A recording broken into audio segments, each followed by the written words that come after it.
Nous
voulons donner la parole au président de l'Association des Ukrainiens de Laurentide, M. Markian Kovaluk.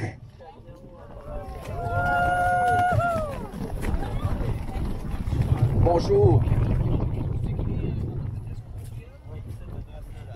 L'Association des Ukrainiens des Laurentides, fondée en 2022, l'Association des Ukrainiens des Laurentides est un regroupement apolitique constitué pour une durée illimitée. Dans un contexte où l'Ukraine se trouve en situation de la crise humanitaire causée par l'invasion de la Russie. Dans le but de démétropoliser l'immigration, l'Association des Ukrainiens des Laurentides cherche à attirer et à installer des ressortissants de l'Ukraine dans la région. À cette même période, on observe un manque de main-d'œuvre dans la région des Laurentides, dont l'arrivée des immigrants peut assurer l'affluence des travailleurs dans des entreprises. La mise en place de l'association permettra de consolider des ressources de la communauté ukrainienne et à mobiliser les citoyens pour faire face à la crise humanitaire majeure. Les objectifs: soutenir la société d'accueil en proposant les ressources permettant de mieux intégrer les immigrants ukrainiens, soutenir l'organisme de centres d'orientation et de la formation pour favoriser les relations ethniques traditionnelles qu'offraient dans les démarches d'intégration des ressortissants de l'Ukraine. Mobiliser la population pour agir dans le but de soutenir les citoyens ukrainiens vivant dans la zone de crise humanitaire en Ukraine. Je veux personnellement aussi remercier les membres de l'association. C'est une organisation qui fait seulement, ça fait une semaine qu'elle existe. Et puis, effectivement, je veux remercier tous les travailleurs qui ont organisé pendant cette semaine-là pour avancer les projets. Merci beaucoup. Je voudrais donner la parole au député fédéral, M. Réal Éloi Fortin. Merci. Monsieur le Président de l'Association, merci pour votre discours. Merci, M. Boursier, qui est avec nous aujourd'hui. Il y a des représentants de mon collègue Jean-Denis Garon, Mirabel aussi, qu'on me signale, qui sont ici, des conseillers municipaux. On est nombreux, mais je voudrais, moi aussi, féliciter, vous avez raison, M. le Président, l'association nouvellement formée, qui réussit aujourd'hui à organiser un événement comme celui-là, à pied levé, où on est quand même assez nombreux, et cette mobilisation-là, ici à Saint-Jérôme, dans Rivière-du-Nord, j'en suis bien fier. On a toujours été des gens solidaires les uns des autres, solidaires avec les malheureux, les plus démunis d'entre nous, et c'est la même chose à l'échelle de la planète, et ça, pour moi, ça me rend bien fier. Alors, merci tous les administrateurs de l'association, je vous félicite, vous remercie, puis on va continuer à travailler ensemble. La guerre en Ukraine, on en est rendu aujourd'hui à plus de 2,2 millions de gens qui ont quitté l'Ukraine pour se réfugier dans les pays limitrophes. On est rendu à une évaluation sommaire d'au-dessus de 100 milliards de dollars de dommages causés. C'est inadmissible. C'est pas une guerre que deux États ont choisi de se livrer pour des raisons importantes ou pas, mais pour des raisons qui leur appartiennent. Non, c'est pas une guerre, c'est vraiment une invasion. C'est un État qui a décidé d'envahir un autre État. Ça choque nos valeurs démocratiques. Et je dirais que je suis content que ça nous choque. J'espère que ça va nous choquer longtemps, toujours, parce que c'est inadmissible. Je pense que, bon, je disais l'association, mais je pense qu'un peu tout le monde est mobilisé dans cette affaire-là. Et au gouvernement fédéral, je dois admettre qu'il y a une mobilisation, il y a une volonté sincère d'aider le peuple ukrainien, mais je déplore la lenteur du processus. Au Bloc québécois, on a 4 exigences et on va continuer d'insister là-dessus. La première, on souhaite que les gens, les ressortissants ukrainiens qui sont déjà ici avec des permis de séjour, voient ces permis-là extensionnés pour 2 ans. On n'en parle plus. Quand ils sont ici, là, on va les garder pour 2 autres années, puis on fera les études qu'il y a à faire entre-temps, mais pour l'instant, on étire ça pour 2 ans. Ça, c'est la première de nos demandes.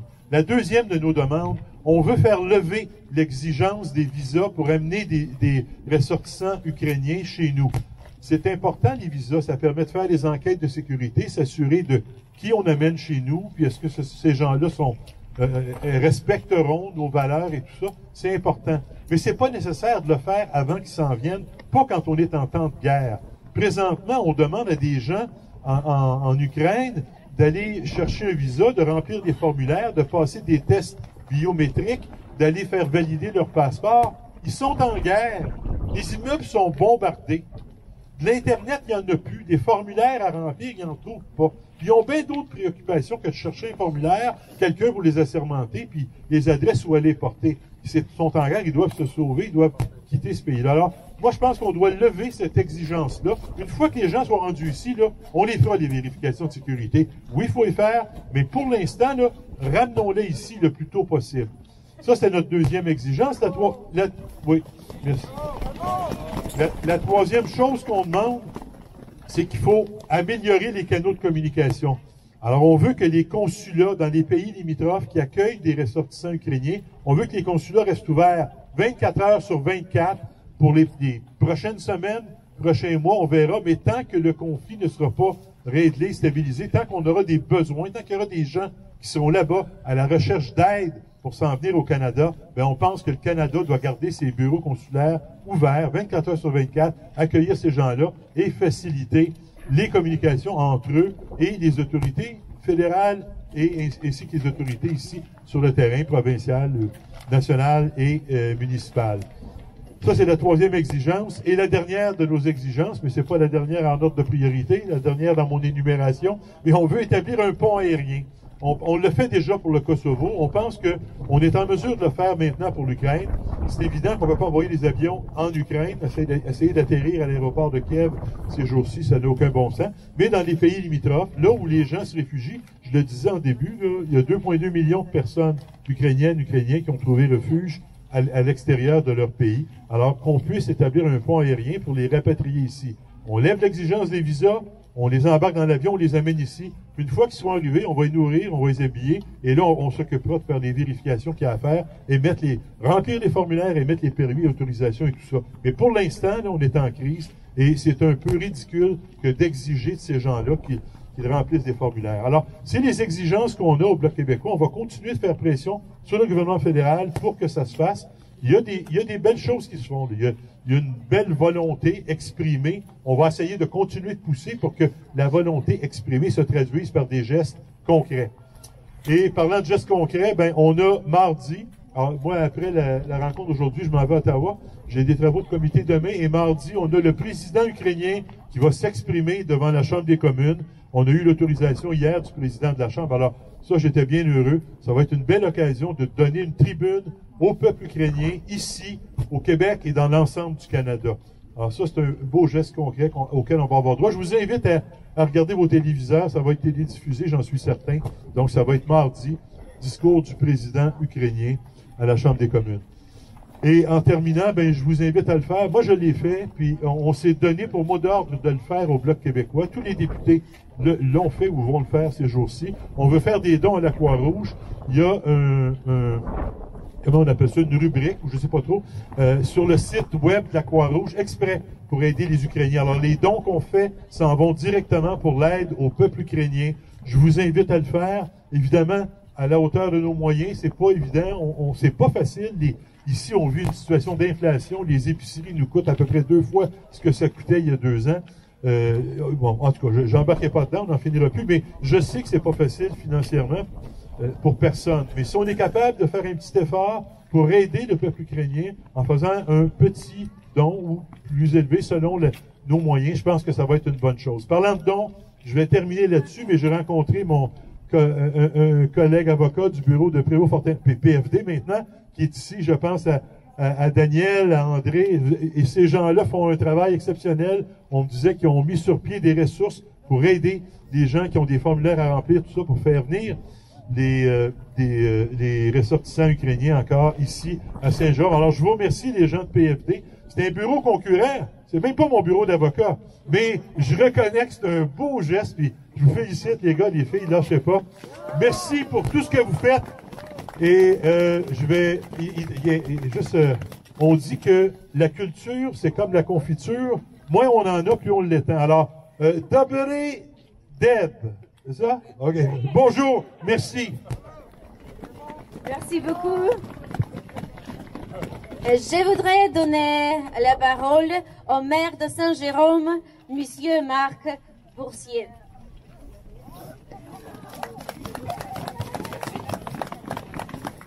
Saint-Jérôme est en phase avec nos députés Réal Fortin et Yuri Chassin pour aider la communauté ukrainienne, mais en tout premier lieu, Monsieur le Président, j'ai perdu un petit peu, alors Président de la communauté ukrainienne, je voulais vous saluer, Réal également, et évidemment, il y a des conseillers municipaux de Saint-Jérôme qui sont parmi vous aujourd'hui, et il y a même une conseillère de la ville de Saint-Colomban qui est parmi nous aussi, Mme Danielle Desrèches, et Saint-Colomban, comme Saint-Jérôme, s'est montré disponible à accueillir des familles de réfugiés ukrainiens. Alors, je voulais souligner aussi ce bon geste des gens des villes qui nous entourent. Rapidement, je dois vous dire que ça me touche particulièrement ce qui arrive en Ukraine. Ayant accueilli par le passé dans ma classe, parce que mon passé d'enseignant me rejoint, et grâce au coffret d'ailleurs, et Lynn, je voulais souligner le travail de Lynn Chaloux au coffret. C'est pour ça qu'on lui donne une bonne main d'applaudissement à Lynn Chaloux pour le bon travail du coffret. Ça me touche particulièrement parce que j'ai accueilli des jeunes qui venaient des troupes d'Algérie. J'ai accueilli des jeunes qui venaient du Kosovo, des Serbo-Croates, qui se sont souvent établis à Saint-Jérôme parmi nous, qui ont adopté notre culture, et qui nous mentionnaient dans la classe en 5e année toutes les difficultés qu'ils avaient eues de s'enfuir de leur pays. Alors de savoir que le coffret est en ligne avec nos députés, avec Réal, qui travaille si fort pour les accommoder, et au final, que Saint-Jérôme aussi va faciliter tous les gestes, et évidemment, pour accueillir ces gens-là. On est des facilitateurs là-dedans, on est collaborateurs avec Lynn, justement pour fournir soit des lieux ou encore des facilités pour entreposer souvent des meubles que les gens donnent. Alors, je vois M. le Président qui est là. Alors, Saint-Jérôme va être très actif. Et n'oubliez pas une chose, c'est que moi, là, ça me bouleverse de voir qu'une seule personne est capable de créer autant de misère. Et j'espère que le bien commun, que le bon côté des choses va finir par triompher en Ukraine, malgré tous les dommages qui auront été causés. Mais faire notre petite part à Saint-Jérôme, faire ce qu'on peut, ben, c'est au moins un minimum. Et s'il faut en faire plus, ben, je pense que le Conseil de ville est prêt à aider du mieux qu'on peut avec les infrastructures qu'on a. D'ailleurs, aujourd'hui, c'est grâce à nos valeureux employés municipaux qu'on peut vous parler et qu'on n'a pas besoin de crier. Malheureusement, on n'a pas baissé le chauffage, mais on a ouvert toutes les villes d'hôtels de ville, puis ça se rend pas jusqu'ici devant la porte de chauffage par là. Dans un dernier geste, je pratique mon ukrainien aujourd'hui comme Réal. J'ai mon aide-mémoire. Et au nom du conseil de ville, je vais vous dire ceci. Là, je vais essayer de garder mon accent. Ukraienci, mosa pluje mosia, vashoyo mujnestiu. Peuple de l'Ukraine, nous admirons votre courage. Merci beaucoup.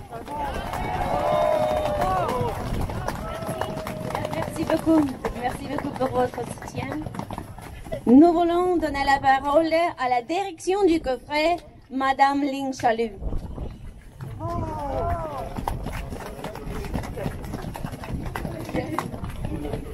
Bonjour à tous. Merci beaucoup d'être là pour être solidaires ensemble avec le peuple ukrainien.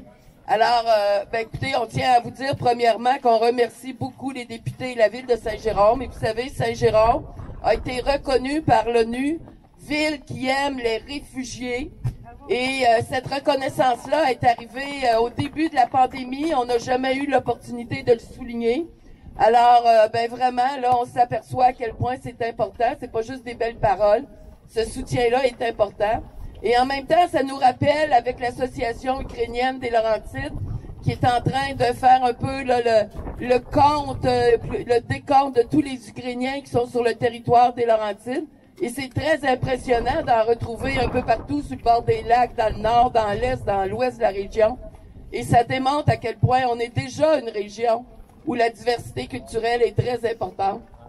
Alors, le soutien qu'on va donner à l'association, c'est surtout d'aider les familles ukrainiennes qui sont ici et qui voudraient parrainer leur famille.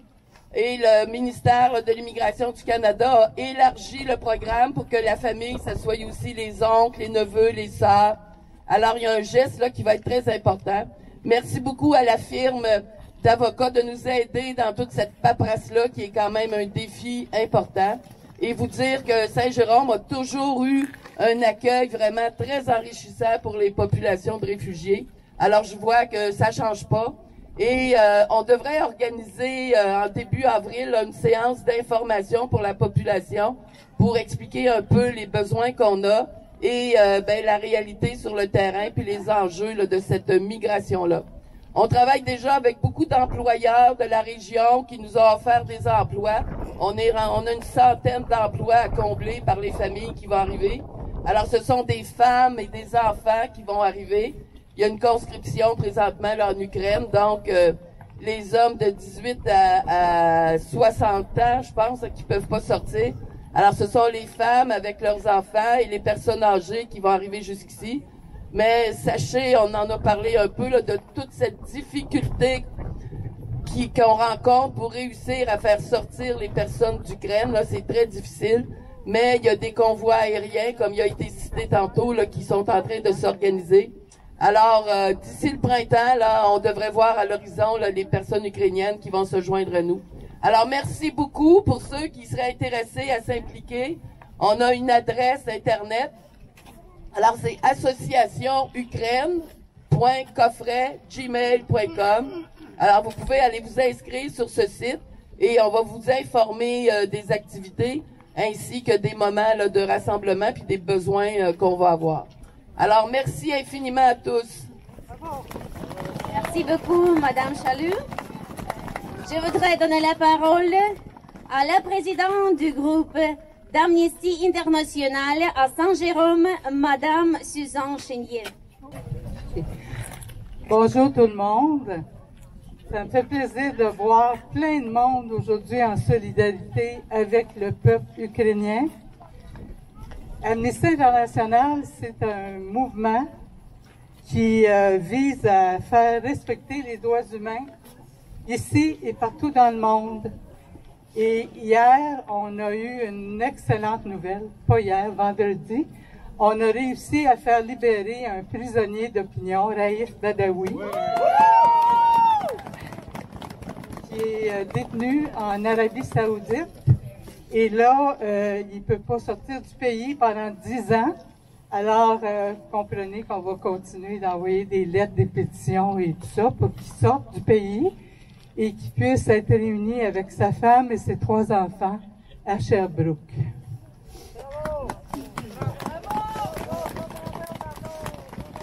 Le groupe d'Amnesty International a eu 40 ans l'année passée à Saint-Jérôme-Laurentide. Alors, on est très fiers de ça et on est très fiers et heureuses de l'appui qu'on a eu de la population et de tout le monde, là, les instances politiques et autres. Et concernant l'Ukraine, on demande d'arrêter l'agression en Ukraine et de protéger les civils en utilisant la force. Un autre État, sans aucune justification légale, la Russie, a violé de manière flagrante la Charte des Nations Unies. Elle abuse de sa position de membre permanent du Conseil de sécurité de l'ONU pour se soustraire à toute responsabilité. La Fédération de Russie doit mettre fin à cet acte d'agression contre l'Ukraine et protéger les civils. Elle doit respecter le droit international. Le peuple ukrainien est confronté à une crise catastrophique des droits humains.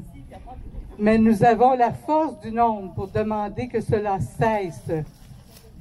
Nous devons nous unir afin d'aider et protéger le peuple ukrainien. Les couloirs humanitaires proposés aux civils fuyant les attaques russes doivent garantir leur sécurité.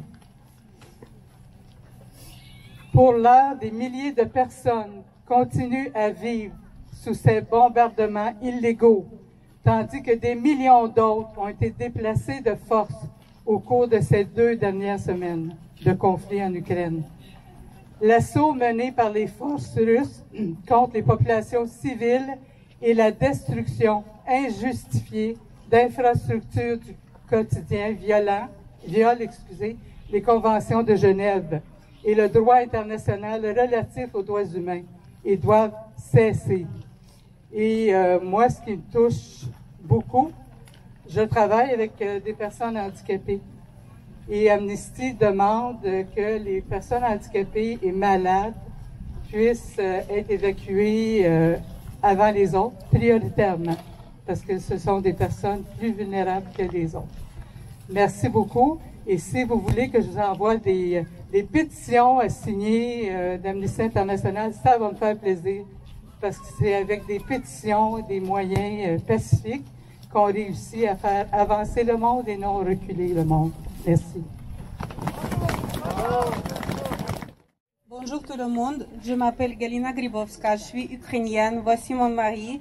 Nous sommes arrivés ensemble ici au Canada il y a 8 ans. Nous avons 3 enfants, la plus petite est née ici. Je suis un témoin de ce qui arrive du premier rang parce que ma mère a réussi de sortir de l'Ukraine il y a 5 jours et ça fait 5 jours qu'elle est maintenant avec nous ici, à Prévost. Ça a été vraiment stressant pour notre famille parce qu'elle habitait dans le village, si vous savez déjà peut-être un peu la géographie de l'Ukraine, dans le village qui s'appelle Irpin, un des villages qui a été bombardé au début et qui continue à rester pris par les Russes. Ma mère a passé 10 jours dans sa salle de bain parce que ça a été une seule place sécuritaire dans son appartement. Puis elle a réussi de sortir, elle est sortie le matin parce qu'elle a dit que la maison à côté était bombardée, elle a vu les vitres cassées dans les immeubles autour, elle a dit je prends plus de chance. Elle est sortie le matin en écrivant le message pour moi, ok je quitte. Puis pendant 8 heures, j'avais aucune nouvelle d'elle. Elle est passée à pied jusque la gare, d'où partaient les trains de banlieue pour la capitale. Puis une chance qu'elle a fait ça parce que le lendemain, les Russes ont bombardé ce gare. Et à partir de ce jour, les gens doivent aller à pied vraiment loin pour prendre les autobus. Puis souvent, les Russes attaquent et ils tirent sur ces autobus avec les gens qui veulent se sauver. Donc c'est vraiment le cauchemar que ma famille a vécu. Ma sœur a pu sortir, maintenant elle est en Europe, mais elle ne sait pas encore parce que le gouvernement n'a pas encore décidé qu'est-ce qu'ils vont faire là-bas. Mais en tout cas, au moins, j'ai ma mère. Elle a pu venir ici si vite parce qu'elle avait déjà son visa, le visa de visiteur qu'on a ouvert avant. Mais on espère que ça va être comme changé. Ça, c'est comme la petite carte de nos villages. J'habitais ici en haut, nous habitions ici en haut. En bas, c'est Irpin. Et entre le rouge, c'est la rue, peut-être que vous l'avez vu sur les vidéos au début. C'était la rue pleine de tanks, pleine de techniques. Je vais vous dire un peu à propos de, peut-être comme des racines, des raisons. Quand la propagande russe dit que l'Ukraine, ce n'est pas un État, quand ils disent que ce n'est pas un pays, quand ils disent que l'Ukraine n'a pas d'histoire, qu'elle n'était jamais indépendante, qu'elle faisait toujours la partie de la Russie et lui appartenait, il doit appartenir encore, sachez que ce sont des mensonges. C'est parce qu'ils veulent, ils essaient de dénaturer l'histoire de ma partie. Kiev, la capitale de l'Ukraine, a été fondée en 5e siècle. C'est une des plus grandes villes de l'Europe, une des plus anciennes villes de l'Europe, et présentement c'est la capitale de notre pays. Après, il a été la capitale d'un pays médiéval monarchique qui s'appelait la Russe, pas la Russie, la Russe de Kiev, qui existait jusqu'au XIIIe siècle, quand les Mongols tatars sont arrivés. Moscou, par contre, elle a été fondée 700 ans plus tard que Kiev. Elle a été fondée par un des princes de Kiev. Donc, quand ils disent que les choses bizarres, c'est vraiment bizarre à entendre. Le nom l'Ukraine apparaît pour la première fois il y a 900 ans. Et en XVIe siècle, ça a été déjà comme le nom répandu pour le pays, pour un État. Plus tard, la Russe de Kiev est tombée sur les Mongols tatars. Après, comme partout en Europe, dans ces temps-là, il y avait plusieurs changements, plusieurs guerres, plusieurs révolutions, les lignes de territoire changeaient beaucoup. Puis finalement, c'est fini par le fait que l'Empire russe a commencé à contrôler beaucoup de territoires de l'Ukraine. Les autres territoires ont été contrôlés par plusieurs autres pays d'Europe. Il y a 100 ans, a émergé la République populaire ukrainienne, qui a été acceptée par plusieurs pays d'Europe, même par la Russie bolchevique. Mais, après cette année-là, la République de l'Ukraine, comme les autres républiques, ont signé l'Union militaire et puis qui est devenue l'Union soviétique. Mon pays, l'Ukraine, a obtenu l'indépendance il y a 30 ans. Je me souviens parce que j'étais à l'école primaire à ce temps-là, quand mon pays est devenu le pays indépendant, juste comme les autres 14 républiques de l'Union soviétique. Chaque pays a choisi son chemin, ses valeurs, son futur. Mais même après 30 ans, il y a un pays qui continue à rêver de retourner à l'ordre impérial, à l'ordre soviétique. Il y a un pays qui cherche des conflits avec les autres. Un pays qui ne regarde pas au futur, mais qui regarde juste au passé. Un pays qui se dit le frère de l'Ukraine. Mais le frère qui veut nous étrangler à mort dans ces câlins. Et vous savez tous le nom de ce pays. Merci beaucoup.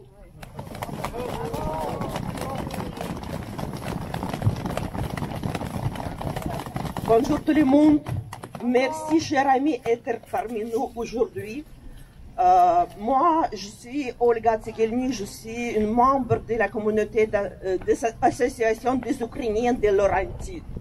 Et je voulais vous dire quelque chose concernant l'Ukraine. Je me souviens, l'Ukraine est envahie par l'armée rouge de l'Empire russe en 1920 et ramenée au sein soviétique. L'Ukraine devient une des sources de financement de cet empire. Staline, le plus grand tyran soviétique, cherche à saisir le nationalisme ukrainien.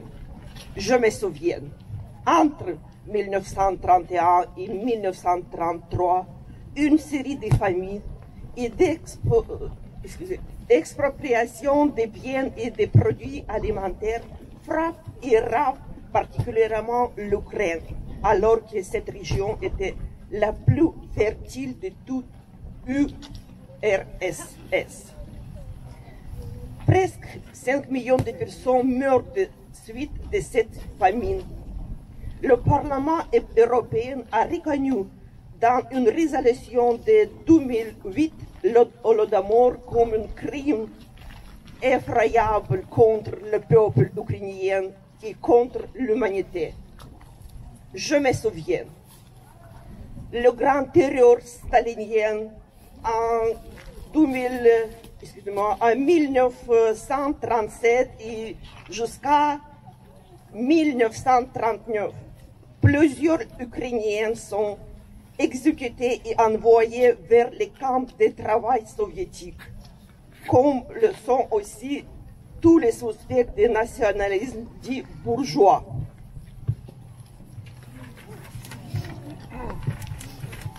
Je me souviens, le marxisme-léninisme appliqué par le Kremlin prend l'athéisme d'État et s'attaque aux symboles religieux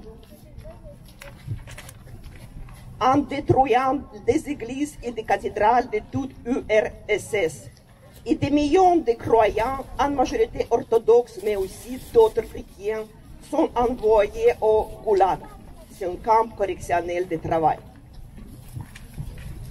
Je me souviens, à la fin de la Seconde Guerre mondiale, les indépendants, présents essentiellement dans les régions ouest, ils continuent une résistance locale armée contre l'URSS jusqu'à 1954 pour obtenir son indépendance. Je me souviens de l'histoire de l'Ukraine écrite par le sang de mes ancêtres. Chaque famille ukrainienne, on garde notre histoire de Holodomor, de la grande terreur et de l'oppression ukrainienne. Mes grands-parents ne pouvaient pas trouver un travail s'ils parlaient ukrainien. Speak white. Mes parents ne pouvaient pas avoir une formation post-secondaire s'ils parlaient et écrit ukrainien. Speak white. Moi, j'ai grandi dans une famille ukrainienne. Mes parents, mes grands-parents, ils parlaient ukrainien. On chantait les chansons ukrainiennes chaque fête familiale. Donc, l'Ukraine, elle a existé toujours. Merci.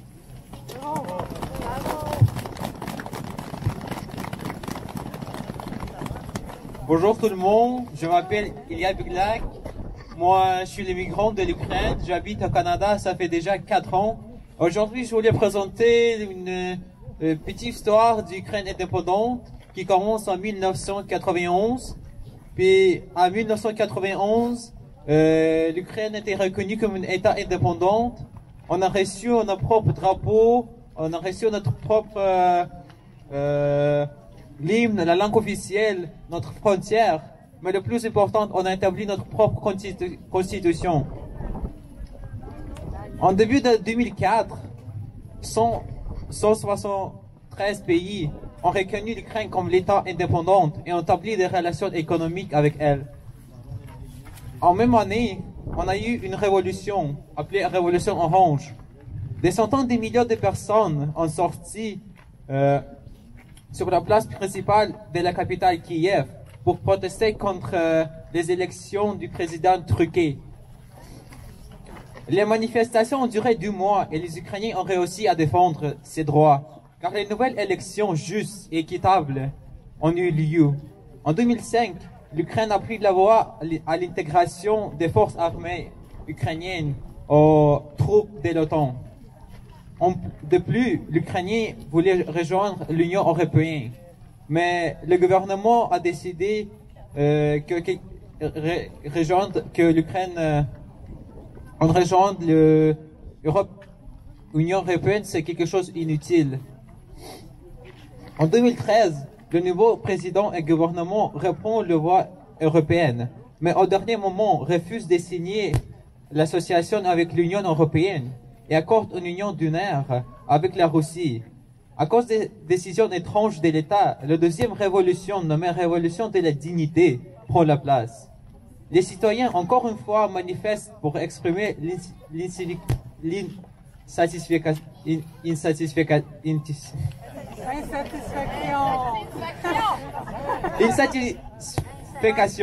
Cette révolution a lieu grâce à l'héroïsme et l'abnégation des dizaines de milliers de citoyens. Durant les protestations, 107 manifestants ont été tués, patriotes qui ont donné leur vie en votant pour un avenir prospère des citoyens ukrainiens. En 2014, profitant de la situation instable dans le pays, le gouvernement russe décide d'envahir la péninsule ukrainienne de Crimée sans aucune permission. Juste après, à l'ouest de l'Ukraine, à Donetsk et Lugansk, commencent les batailles entre les séparatistes qui voulaient joindre la Fédération russe et l'armée ukrainienne qui voulait garder ses territoires dans le cadre de l'Ukraine. Les conséquences étaient très graves puisque des milliers de civils ont été tués. Merci beaucoup.